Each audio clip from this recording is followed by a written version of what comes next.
Terve Suomi F1-podcast jälleen taajuudellasi, olet sitten missä tahansa kuuntelemassa tai katsomassa. Kanadan GP on ajettu, mutta mitäs meille Lehtonen kuuluu nyt? Vihdoin ja viimein on pikkutauko taas ollut tuossa formuloista. No kiitos kysymästä. Kuuluu vähän sitä sun tätä, hyvää ja huonoa. Kiva oli, että saatiin taas formulaa jatkettua ton rikkonaisen alkukauden jälkeen, mutta noin muuten on ollut vähän tämmöistä jatkuvaa lenssun tynkäämistä. Mainitsin jo silloin viime jaksossa, mistä alkaa olla jo, onko 3 viikkoa, niin on tätä tässä kestänyt. Vähän semmoista on-off-hommaa, että toki tuolla siitepölylläkin on osuutensa, mutta eiköhän se tästä. Toivotaan, että ääni kestää vielä tämän Kanadan GP purkamisen. Eiköhän se tässä kestä.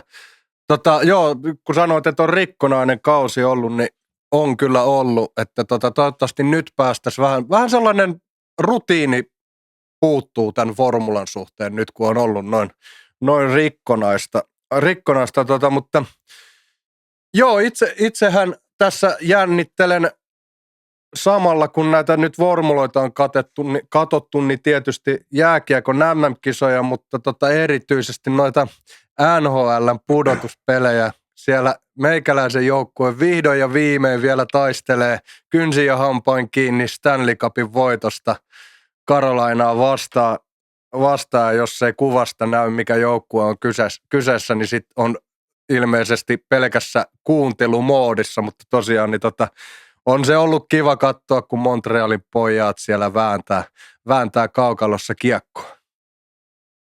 Joo, ihan pieni piikki tosiaan tästä lajin ulkopuolelle, niin tosiaan lätkää tulee kyllä seurattua täälläkin ja ollut kyllä piristävää, että siellä on ollut nyt tuollainen nuori ja nälkäinen joukkue. Katsotaan, mihin Canadiensille riittää. Kyllä, ja nythän se on ylipäätänsäkin jääkiekkofaneille niin kaikista, tai vuoden parasta aikaa ollut tässä nyt kuukauden pari, kun nuo NHL:n playoffit alkoi ja sitten liigan pudotuspelit loppu ja MM-kisat päälle, niin mikä siinä sitten grillaillessa?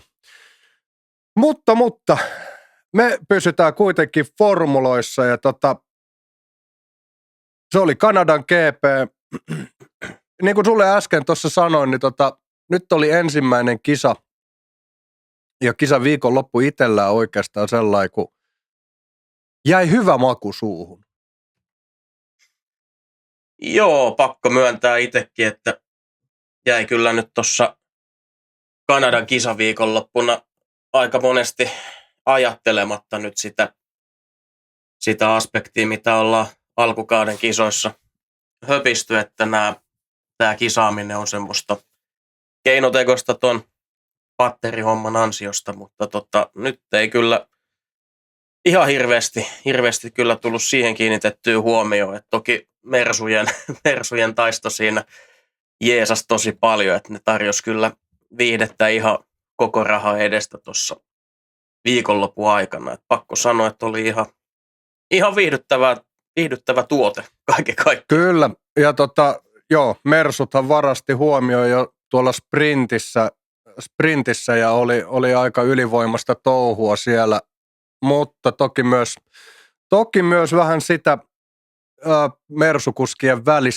välistä vääntöä ja kommentointia. Ja pikkasen täytyy sanoa, että tuli ei niin vanhat ajat, mutta vanhat ajat kuitenkin mieleen Roosberg Hamilton touholta siinä mielessä, että nyt se alkaa pikkasen kuitenkin ole sitä tulisuutta siinä välillä, ei ole enää sellaista hyvä kaveri hei toimintaa, että siellä Antonellikin alkaa nuorena kaverina kuuppa mennä vähän jumiin välillä. Omia virheitä tulee myös, se on pakko sanoa. Ja tuossa kyllä huomaa pikkasen sen, että on nuori kaveri kyseessä, että pikkasen voisi niitä kierroksia tiputtaa oman pääkopan sisällä, koska pidemmässä juoksussa tollainen änkyröinti ei tule sitten ihan välttämättä ainakaan kotiin päin viemään. Joo, täytyy sanoa Antonellista sen verran, että tervetuloa mestaruustaistoon mukaan, kyllä, että se ei enää sitten olekaan enää sitä olalle läpsyttelyä, kun aletaan oikeasti vääntää kärkisijoista, että sai nyt varmasti nuori italialainen senkin huomata, että nyt oli Russelliakin sen verran ärsytetty, että ei antanut enää palaakaan ilmatteeksi. Ja toki tämä nyt kääntyi tässä Kanadassa lopulta ihan reilusti pisteiden osalta sitten Antonellin hyväksi, kun Russellin vehkeet hajosi, mikä oli kyllä tosi harmi sen pääkilpailu kannalta, vaikka vähän luulee, että teikäläinen siellä on vähän eri mieltä. Kyllä, sanotaan, että on onnellinen Antonellin voitosta, mutta kyllä niin kuin itse kisan kannalta, niin oishan se kaksintaistelu voinut päättyä vähän urheilullisemminkin, mutta toisaalta tämä kuuluu moottoriurheiluun, mutta pikkasen täytyy sanoa, vaikka en hirveästi Russellin ystävä tai hänen persoonan ystävä ole, mutta pikkasen sääliksi käy kyllä sinänsä, koska kyllähän se oli aika jackpotti se viikonloppu vauhdillisesti hänelle ja se sprintin voitto siinä ja paalupaikka, mutta nyt se jäi se pääkisan voitto saamatta, mutta näytti, että vauhtia on kyllä nyt toisessakin versussa. On joo, ja niin kuin sanoin, niin sprinttipaalu tuli ja pääkisan aikaa, joissa otti tallikaveri päänahan siitä, että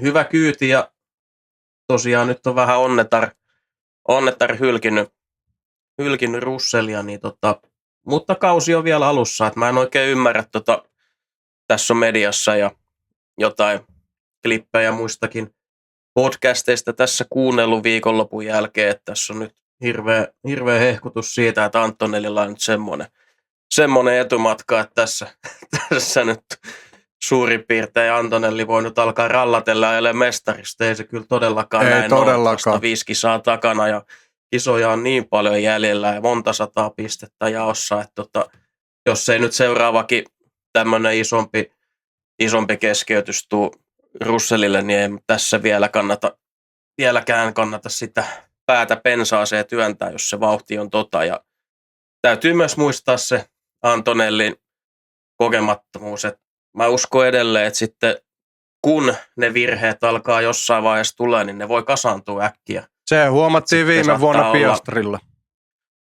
Just näin. Siinä on ihan hyvä esimerkki, että vaikka näyttää tosi vahvalta. Ja nythän tässä on vähän ehkä jopa vastaava tilanne kuin McLarenilla viime kaudella. Norris jäi nimenomaan justi Kanadasta, alkoi oikeastaan se isompi droppi, kun Norris keskeytti ja Piastri nappasi siitä vielä lisää kaulaa. Että ihan mielenkiintoista nähdä nyt, miten tämä taistelu jatkuu. Ja kyllä tässä nyt samaan aikaan mitataan myös nyt viimeistään Russellinkin pääkoppaa ja sitä tasoa, että kuinka hän pystyy tämmöisen tilanteen käsitellä. Että nyt jos koskaan, niin siitä kokemuksesta on otettava ne kaikki tarpeelliset työkalut talteen. Joo, mä oon ihan täysin samaa mieltä, että en todellakaan ymmärrä että nyt aletaan jo puhumaan sitä, että voi rallatelle mennä tässä loppukisat, että kunhan saa tarvittavan määrän pisteitä.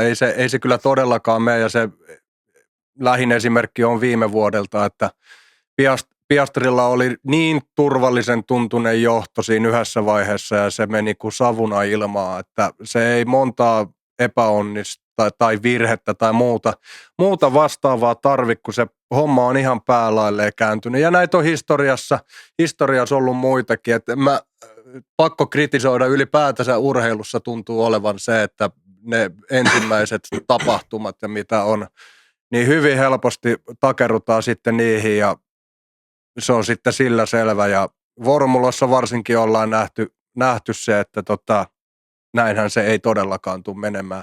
Ja varsinkaan nyt tässä, kun on saman tallin kuskitkin vielä kyseessä, niin en jaksa uskoa, että nyt mä oon vähän sitä mieltä, että kausi alkoi vasta. Nyt tää on ollut niin rikkonaista muutenkin ja kaiken maailman sääntöjuttujen kanssa taistelua sun muuta. Ja nyt jäi kerrankin niin kuin se hyvä maku suuhun ja nyt tästä saadaan niin kuin sellainen hyvä rytmi rullaamaan, että nyt lähtee oikeastaan vasta kausi käyntiin. Joo, se on just näin. ainoa vaan pieni jarruttava tekijä tuossa vielä toi seuraava kisa, että tulee ehkä snadisti kuitenkin vähän semmoinen erikoinen väliviikonloppu taas tähän. No joo, Seuraavaksi kun mennään kyllä.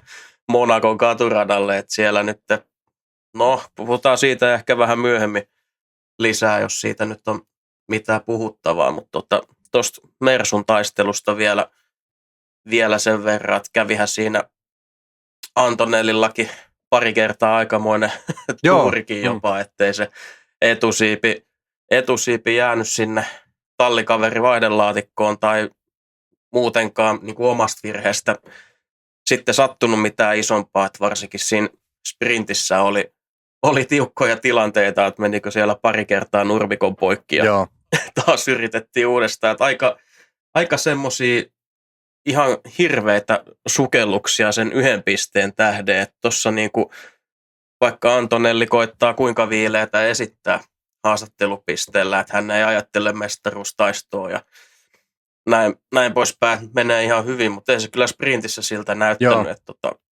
mä luulen, että jos siinä olisi ollut joku vähäkään viisaampi ja rauhallisempi tai kokeneempi kuski, niin ei varmaan edes kertaakaan lähtenyt tallikaveri kylkeen sukeltelemaan tuolla sprintissä sen yhden pisteen takia. Toki siinä nyt vähän oli kukkoilua molemmin puolin, mutta kyllä mä näen sen tilanteen näin, että nimenomaan nyt Russellin kokemuksesta oli hyötyä tässä, kun se näki ja tunnisti ne tilanteet, että se pystyi väistämään. Kyllä, ja varsinkaan tosiaan niin kuin sanoit, niin yhden pisteen takia sprintissä, niin ei ehkä mitään järkeä ole tässä vaiheessa ruveta tollaisia tekemään.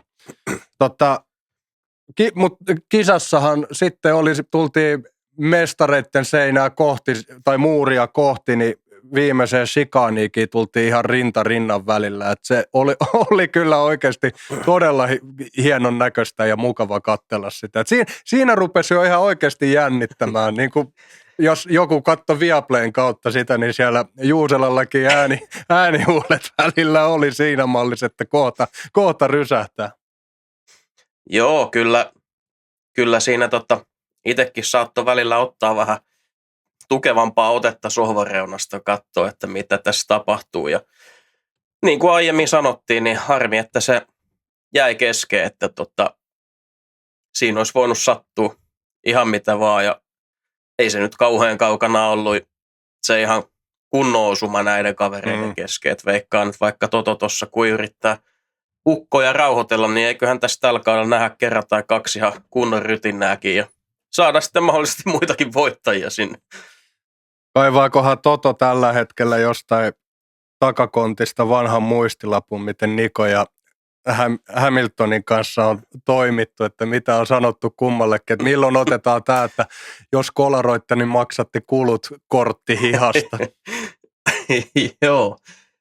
Joo, tuosta olikin juttua vähän aikaa sitten, että Wolfi muisteli justiin sitä Rosberg ja Hamiltonin 2016 Espanjan GP. Ei kun se juttu meni niin, että Rosberghän paljasti siitä jotain yksityiskohtia, mitä siellä oli sitten sen jälkeen tapahtunut, niin lopulta oli pojat joutunut itse työntää kättä taskuun ja oli se ollut vähän kalliimpi pommi sitten, kun molemmat mersut meni aivan tuusan nuskaksi.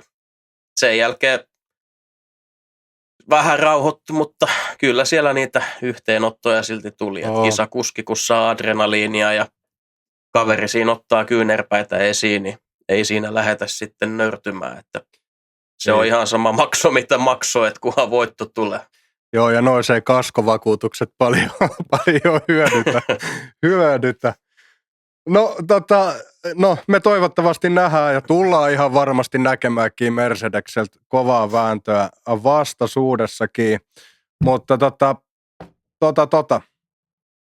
tosiaan, mitä oli, 42 vai 3 pistettä? 43 pistettä on Antonelli tällä hetkellä johdossa, ja se nyt ei tässä vaiheessa kautta on vielä mitään, periaatteessa ei tarvitse kuin 2 keskeytyssä ja Russellille sitten hyvä pistepotin sieltä, niin sitten tasoissa ollaan. Mutta Toi on monesti vielä semmoinen tilanne myös Antonellillakin voi nyt ehkä jopa vähän selkä suoristua tuossa niin sanotusti. Se on se sama kuin 2-0 johto jääkiekossa, että se on se... Niin, että nyt voi vähän muutama kisa kenties olla ottamatta vähän vähemmän riskejä ja sitten siinä samassa, jos Russell onnistuu vähän paremmin, niin äkkiä se johto on jo puolitettu ihan vaikka 3-4 kisaa aikana, että epäonneakaan ei voi ennustaa, niin katsotaan. Nythän, niin kuin sanoin jo, niin Russellia mitataan ja nyt vasta nuorta Antonelliakin tuossa mitataan ihan kunnolla, että millainen pääkoppa siellä on, että alkaako se keittää vai ei. Näin just. Sitten täällä on ihmetelty ylipäätänsäkin toi kelitouhu nyt oli. Tämä oli kyllä aika mielenkiintoista. Siellä oliko McLarenit ja Cadillacit lähti Interellä kaikki muut sitten kuivankelin kumeilla. Ja täytyy ihmetellä, nyt tämä ei ollut ensimmäinen kerta, mutta että nämä ennustukset kelien suhteen on mennyt kyllä ihan päin mäntyä. Tämä on sama kuin ennustas juhannukselle kaatosadetta ja aurinko paistaa. Että. Joo, mä en Joku miettii, mitä teknologiaa siellä on käytössä. Ei tarvitse olla Pekka Poudan varassa. Jos me mietitään vaikka sitä 3 viikon takasta Miamia, kun silloin kisaa aikaistettiin ja piti tulla vuosisadan myrskyjä. Kisassa piti 150% varmuudella tulla kissoja ja koiria taivaalta ja ei tullut sielläkään pisaraa mistään. Ja mediat hehkutti ja nyt tulee kaikkia aikoja kisa ja kaos. Ja nyt oli ihan sama juttu ja pakko sanoa, että itsekin menin tällä kertaa tähän tarinaan. No mutta siellä huolella, että TV-kamerassakin oli pisaroita kyllä lähdön aikana. Oli, joo. Siis se nyt oli käsittääkseni sitten mennyt jo ne rankimmat sateet, mitä sinne luvattiin, niin ehti mennä sitten ennen kisa-alkuun. Että siinä nyt itsekin raapasin aamusella jutun vielä tonne Suomi ja Fykköseen. Nyt tulee kaoskisa, sataa ja on Kanadassa muurit lähellä ja ei ole näillä sähkövempaimilla ajettu vielä sateella. Nyt kannattaa perhana virittäytyä sinne sohvalle katsoa kisaa ja sittenhän se olikin kuivaa ja jollain ihmeellä sinne sitten McLarenin löysi välikelipyörät alle. Mutta joo, ei, nyt on ainakin itsellä on nyt ainakin muutaman kisan tauko, jos on hommissa tuolla Suomi ja Fykkösen kisaviikonloppuna, niin en ole yhtään sääuutista tehdä, kun ei niihin näköjään pysty perhana kukaan luottamaan. Tuolla kilpaa väännetään otsikoita ja kattelet sääennustuksia ja pelkkää vesipisaraa ja sitten ei tule taas mitään taivaalta, niin en tiedä mitä propagandaa tämä on. Mä jotenkin vielä en ihmetellyt, tai niinku sitä, että Cadillacki, niille ei ole mitään hävittävää. Että ne joo, siis se on niinku, ainut vaihtoehto heille tuossa, jos siellä on pienikään mahdollisuus. Joo, mutta että... Ja sano vaan. Toki McLarenin nilkkaa osui vähän myös se, että siellä tuliko siellä nyt 3 lämmittelykierrosta sitten, kun meni se ensimmäinen lähtö pieleen ja sitten ne ei ehtinyt toiseksikaan rundiksi saada sitä Lindbladin autoa pois sieltä, niin siinä nyt meni paljon aikaa hukkaa ja saattoi se rata siinä sitten vähän sen muutaman minuutin aikana kuivuu enemmän, mutta en mä siltikään usko, että ne olisi saanut siitä mitään merkittävää hyötyä, että ne olisi sitten kenties 3-4 kierrosta myöhemmin tullut kuitenkin sitten heti vaihtamaan ne välikelin pyörät pois. Ne olisi ollut enempi tai vähempi kuitenkin sitten siellä pakan keskellä vääntämässä ja menettämässä aikaa. Että jännä homma, että kuitenkin 2 autoa oli 4 sakissa. Eikö ne ollut 3. ja 4 siinä? Joo, oli. Pääkisan lähdössä, niin aika paljon NS-varmoja pisteitä joo, siinä. Ja Norris ampas kärkeä suoraan lähdössä. Joo, lähtö oli hyvä. Että yllätyin kyllä siitä, että maailmanmestari lähti siitä aivan väärillä pyörillä ja sai vielä vehkeet pysähtymäänkin siihen ykkösmutkaan. Et toki siellä oli tosi kylmä, ettei ne slicksitkään heti lähtenyt toimimaan. Joo. Mutta aika erikoinen ratkaisu, että Piastrikin jo lämmittelykierroksella huusi radioon, että tullaan nyt hemmetti vaihtaa nämä pois, että ei näillä tee mitään. Ja ei otettu siltikään sisään. Ja siellä muurilla sitä perusteltiin sillä, että jos nyt tulee jotain turva-autoja, niin ne pystyy sitten pitää sen position ja seurata sen säätilanteen kehittymistä siinä. Että Kyllä. jännä, ettei siinäkään vaikka splitattu sitten sitä taktiikkaa, kun nähtiin, että oli jo vähän sitä paskaa housussa. Joo, näinpä. Mutta eipä siitä sitten McLarenilta oikein sitten mitään jäänyt. Oliko Piastri oli 11 ja Norris joutui sitten keskeyttämään. Joo, ja nähtiin kyllä Piastrilta aika kardinaalivirhe oli siinä. joo, ihan suoraa kylkeä. Kaveri tuli perhana 3 päivää myöhässä sinne Hairpiniin ja joo, 3 suoraan työpäivää. Albonin kylkeen. aika erikoinen virhe. Et ei ole kyllä Piastrikaan ollut nyt ihan parhaimmillaan tästä alkukaudesta. Et vaikka autokaan nyt ei ole ollut ihan paras mahdollinen ja ollut vähän ongelmaa, niin vähän jäänyt tuommoinen ailahteleva maku myös Piastrin alkukaudesta. On kyllä ehdottomasti, että oikeastaan ainoa positiivinen koko kauden kannalta on Mercedes ollut. Kaikki muut on heitellyt aika paljon. Ferrari on ollut oma itsensä, välillä menee ihan hyvin ja välillä ei niin kuin sinne päinkään, mutta siis ainoa, josta voi sanoa mitään positiivista pelkästään oikeastaan, niin on Mercedes. Toki nyt Russell keskeytti tekniseen vikaan, että se on toki miinus, mutta pääsääntöisesti tätä alkukauden rikkonaisuutta tai sitä kun katsoo, niin Mercedes on se ainoa positiivinen. Joo, ja nyt kun ton Ferrarin mainitsit tosta, niin tulikin mieleen, että Mersu ja McLaren ja Red Bullihan toi Kanadaan isot päivityspaketit, että Italiassa ollaan vissiin tajuttu, että se auto menee paremmin, jos he ei yritä laittaa siihen mitään ylimääräistä. Että Ferrari meni vanhoilla osilla ja nyt tuli kauden paras tulos, että siellä Hamiltonikin veti ihan kakkoseksi saakka, että Hamiltonillekin lyhyen Ferrari-uransa paras suoritus. Että katsotaan, onko se nyt tuolla Maranellossa avain onneen, että jos siitä autosta vaikka otettaisiin vaan vähän palasia veke tai annetaan sen nyt olla, niin löytyisikö sieltä jotain taikatemppuja. Että hyvä uutinen heille, että ei nyt ihan järjettömän kaukana ollut, vaikka muut kuitenkin toi isot päivitykset. Että voidaan hypoteettisesti kuvitella, että jos Ferrari sattuisi onnistumaan niiden seuraavan päivityspaketin kanssa, niin niitähän voisi odottaa jo ihan steppiä kenties haastaa Mersuakin tulevaisuudessa. Ehkä se on hyvä, että mekaanikot ja kuskit tottuu nyt ensin tähän tämän kauden niin sanottuun vanhaan autoon, ennen kuin ruvetaan päivittämään. No joo, tosiaan Hamiltonhan ei jäänyt Antonellista kuin vaivaset 10 sekuntia, että siinä mielessä oikein onnistunut. Ja siis ylipäätänsä Hamiltonilta erittäin onnistunut GP. Joo, ja meni varmasti oma aikansa kuitenkin taistella sen Verstappenin kanssa siinä. Että siinäkin oli ihan hyvä vääntö. Ei voi sanoa nyt Verstappenista, että on vanha mestari, mutta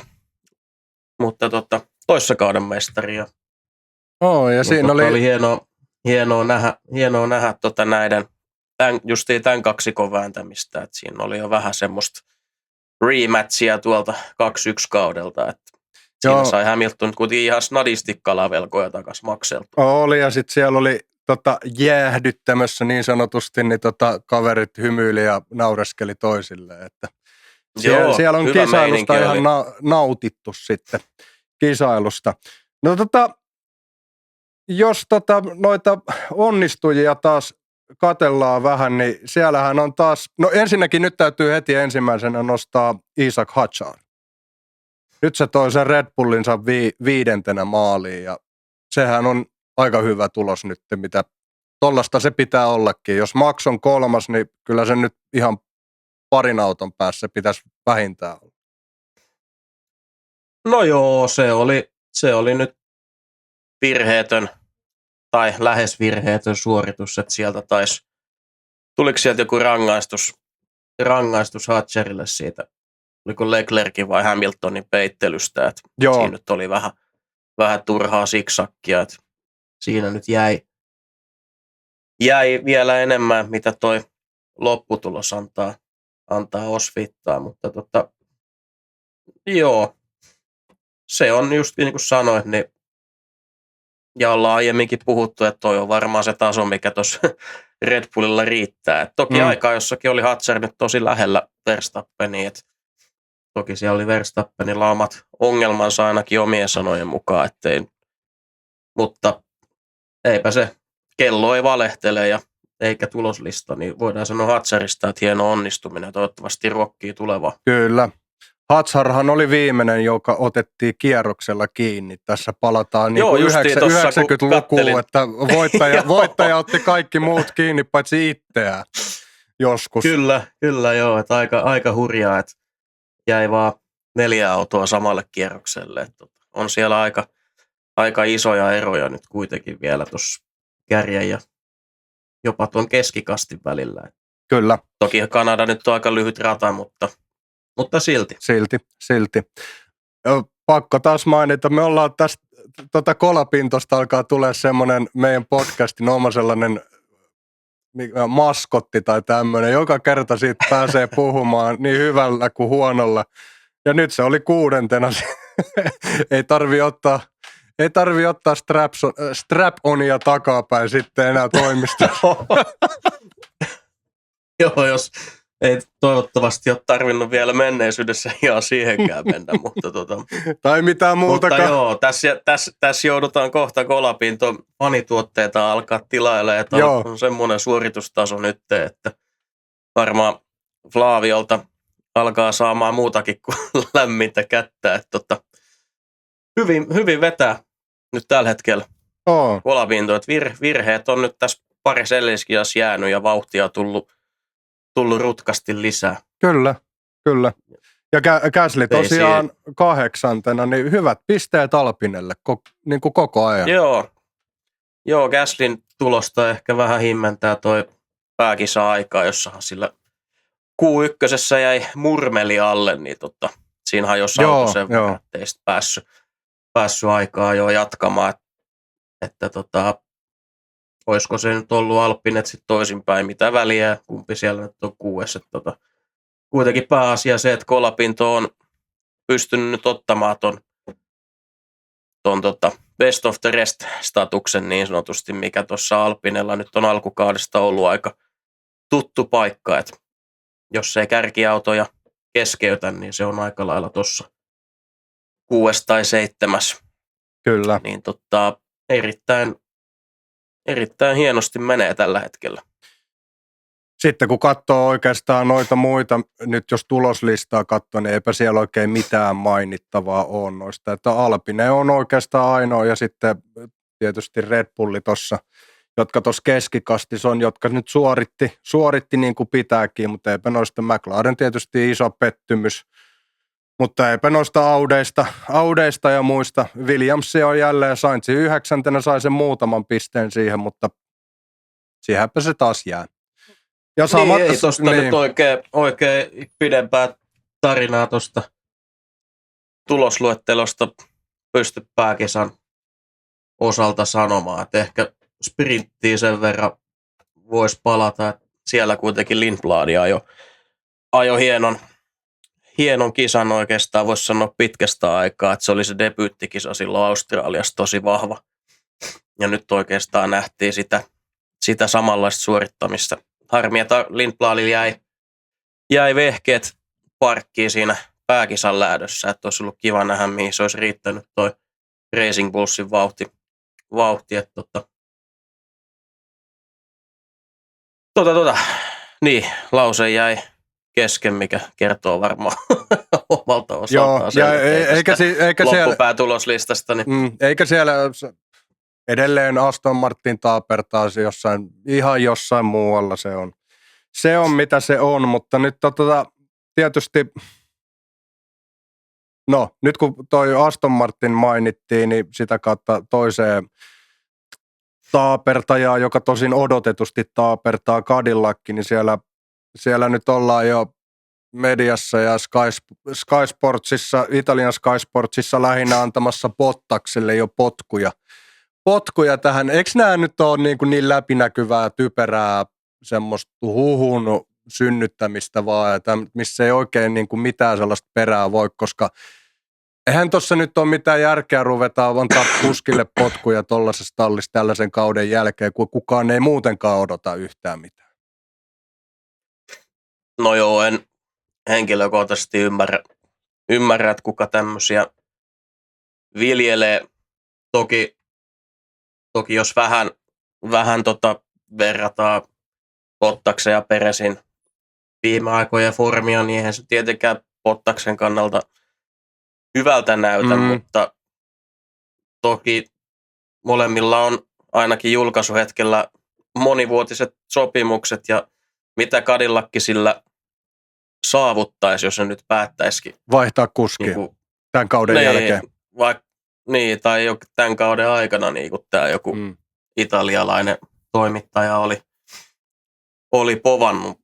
Ja ehkä eniten mua tässä ihmetyttää vielä se, että se korvausehdokas, jota sinne oltaisiin työntämässä, on tämä Colton Herta, mikä nyt on jonkinnäköistä menestystä IndyCarissa nauttinut menneisyydessä, mutta ei se ole tuolla F2 kyllä päässyt oikein mihinkään, eikä silloin vielä superlisenssiä, niin en mä vaan ymmärrä.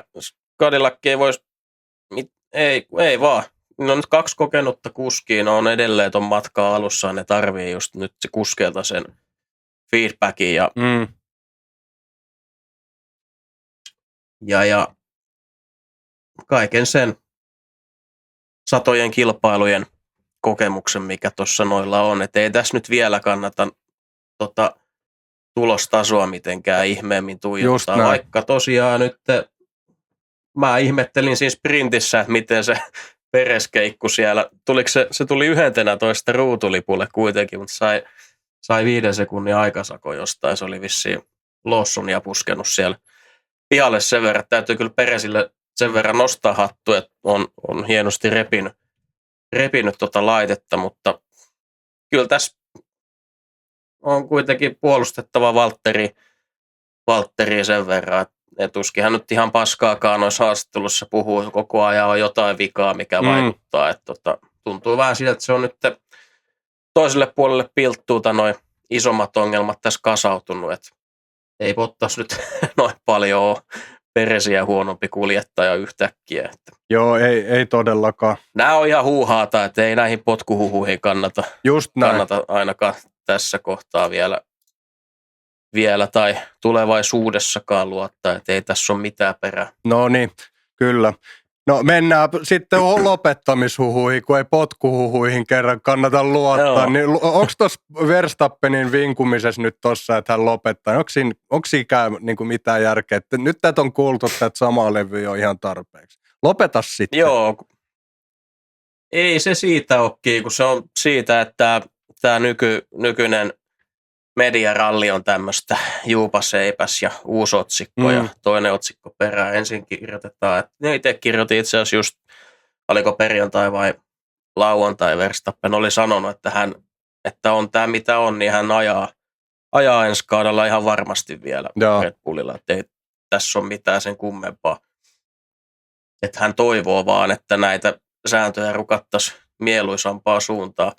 Mutta sitten seuraavana päivänä taas Max oli haukkunut sen auton käytöksen ihan täysin, mikä tarkoittaa medialle taas sitä, että siellä on kauheat riidat menossa ja nyt se lopettaa. Nyt se varmasti lopettaa, että kun hän on suuttunut tiimille, kun häntä ei kuunnella tiimiinsä. Tämä on ihan tämmöistä typerää rumpaa. Mutta toisaalta jutut loppuisi aika nopeasti, jos se näihin tarttuisi.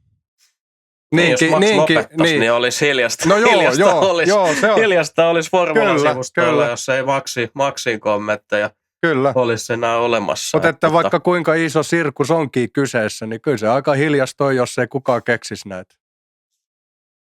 Joo, näin se on. Musta vaan tuntuu, että se aletaan menty jo aikoja sitten semmoisen tietyn raja yli, että tuntuu, että tuolta tulee niin paksua tavaraa vähän väliä, että ei tässä meinaa oikein aina pysyä perässäkään, että eikä halukkaan, että koittaa vähän niin kuin poimia semmoisia realistisia asioita. Niin, mehän sieltä. tuossa itse asiassa aikaisemmin puhuttiin, en nyt muista missä jaksossa, mutta ihan hyvin voisi niin kuin vähentää media- tai haastatteluita ja tämmöisiä, kun tuntuu, että ne joutuu jatkuvasti vastailemaan ihan typeriin ja samoihin kysymyksiin, niin olisi se yksi kisan jälkeen ja ennen kisaa, se olisi sillä selvä. Tai niin kuin viikonlopun alussa ja sitten kisan jälkeen, niin ei, joka session jälkeen ei välttämättä tarvitsisi ihan samanlaista rallia käydä läpi. Kyllä. Se siitä. No nyt kun tosiaan Kanadan GP:tä on ja hehkutettiin, että päästään sellaiseen kivaan arkirutiiniin ja tavallaan päästäänkin, mutta sitten se seuraava kisa tosiaan on se Monacon GP. Ja siellä nyt ei tietysti oikeastaan se GP taitaa loppua vähän niin kuin siihen aikaa ajoon sitten, jos ei nyt ihan mitään älyttömiä satu. Mitä tosta nyt voi oikein odottaa? Autot on hyvin vähän pienempiä kuin edelliset, mutta ei ne nyt tilaa tuo sen enempää. Joo, mulla on ehkä vähän semmoinen kutina, että saattaisi tulla romu, että jos mietitään, kuinka paljon kuskit on tehnyt virheitä näillä uusilla autoilla tässä alkukauden aikana. Että nyt on sitten kaiteet lähellä, että jos tulee tommosia lukkojarruja, mitä vaikka Antonelli ja Russellikin paino Kanadassa vuoroperään neulan silmää pitkäksi, niin Monacossa ei ole varaa semmoiseen, että jos nämä autot on oikeasti niin hankalia välillä ajaa ja ehkä jopa ennalta arvaamattomia sen jarrutuksen suhteen, niin saattaa olla, että kolisee, niin ehkä sitä kautta saatettaisiin saada mielenkiintoinen Monacon kisa. Sitähän se nyt on viime vuosina vaatinut, että siinä saattaisi tulla jotain vaihtelua, että se turva-auto pyörisi siellä vähän väliä. Toki sekään ei lähtökohtaisesti tai ole semmoinen ajatus kilvaa, jossa että tulee onnettomuuksia, jonka takia kilpailu on mielenkiintoinen, mutta kyllä se vaan valitettavasti Monacossa tarvitaan jotain vähän sen kaltaista. Tai sitten taida itse asiassa tuossa raapauttaa jutun tuonne Suomi ja Fykköseen, että Monacon GP:ssä muuten 100 kaatumaan 2 viikon päästä. Oli muuten, kaoskisa tulossa. Toi oli muuten tosi hyvä pointti, siis ei tää sadejuttu tai sääjuttu, vaan että ne on ollut hankalia ajettavia nuo autot, tai että virheherkkiä. Ainakin omaa silmää on näyttänyt. Siis tullut tosi paljon ihan semmosia, siis tosi paljon virheitä, että saattaa olla ihan stabiili kisakin, että ajetaan peräkkään sitten yhtäkkiä siellä kaverit vetelee jarrutuksia pitkäksi. Joo. Katsotaan, miltä se Monaco tulee näyttämään. Mut ei ja sitten no en mä jaksa uskoa, että vaikka näissä autoissa nyt nämä boostit onkin, että me sen ansiosta nähtäisi Monacossakaan sen enempää ohituksia, mitä aiemmin, että siellä nyt kuitenkin on aika ne peruspaikat, missä no eipä siellä oikeastaan ole, kun se pääsuora on sellainen teoreettinen, missä sä nyt oikeasti voisit, jos ei toinen virhe. Niin, siinä on kaksi paikkaa, missä en mä ymmärrä, tai mene mun jakeluun, että onko tuossa mahdollista käydä semmoista skenaario, että sä pystyt sun patteri lataa tyhjäksi ennen tunnelia tai sitten just ennen pääsuoraa, että en mä usko, että nähdään sen suuremmin ohituksia, vaikka meillä nyt on ollutkin vähän enemmän tämmöisiä keinotekoisia tässä, mutta niin kuin äsken puhuttiin jo, tai jakson alussa puhuttiin tuosta Kanadasta, että se nyt ei ollut onneksi enää niin tapetilla nämä keinotekoiset ohitukset, mutta eipä tosta. Niin, ei ne ole kyllä Monacossa. Harmi vaan, että se on nyt Monaco, mihin mennään. Niin.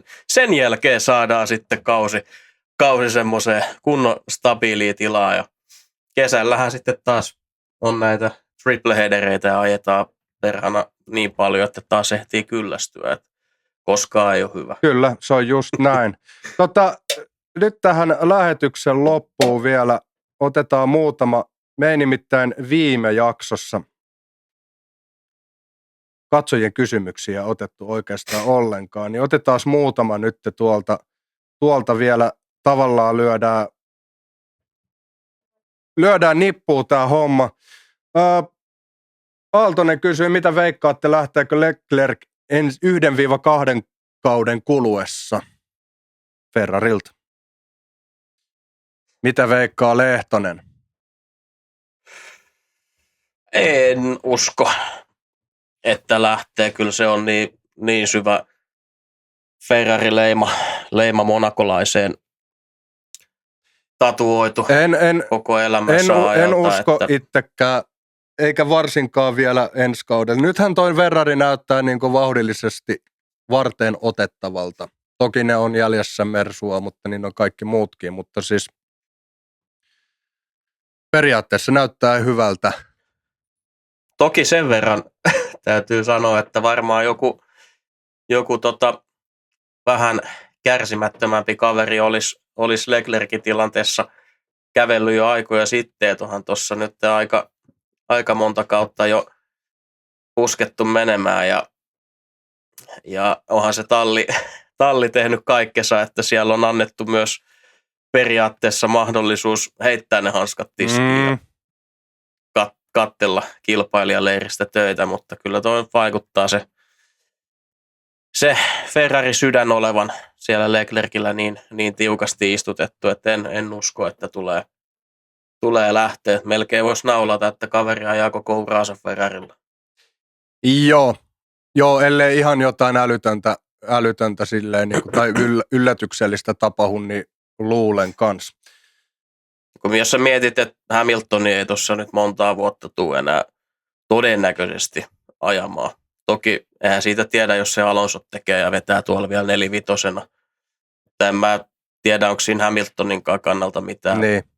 Silloin 7 mestaruutta ja se on nähnyt.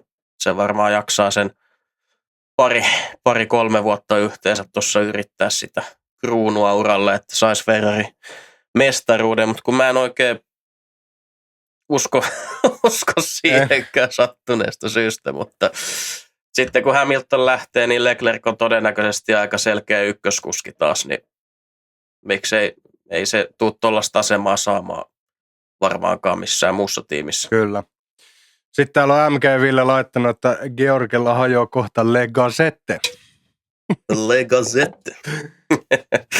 No se käy, sitä tuossa käytiin jo vähän läpi ja no, tässä nyt ei ihan täysiä omia vanituksen hapituksia viitti alkaa suoraan sanomaan, mutta katsotaan nyt miten. On se rauhallisempi nyt ollut kuin toi Anton, eli tuo radion puolella, mutta kyllähän se tavarat lens ihan ymmärretysti.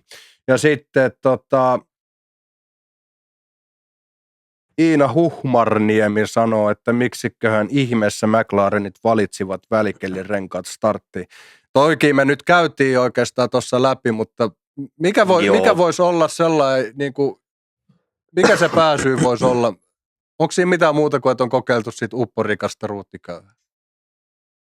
En tiedä, onko heillä sitten eri meteorologi tai lähde sääennusteelle ollut. Meteorologi. I'm not a meteorologist. Mutta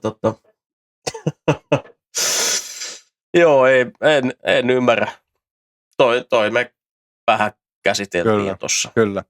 Tuossa jakson alkuun, että ei siitä varmaan sen enempää. Seuraava GB on siis Monacon GP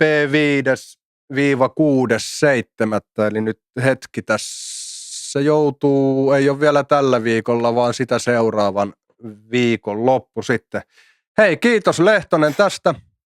Me käytiin hyvin Kanadan läpi ja eikä siinä muuta. Laittakaa somet seurantaa, varsinkin Suomi F1-pod ja sitten myös ralliaiheisia ja muitakin moottoriurheilujuttuja lukemaan suomif1.comista. Ei siinä muuta. Se on meidän puolesta morjens. No se on moikka moi.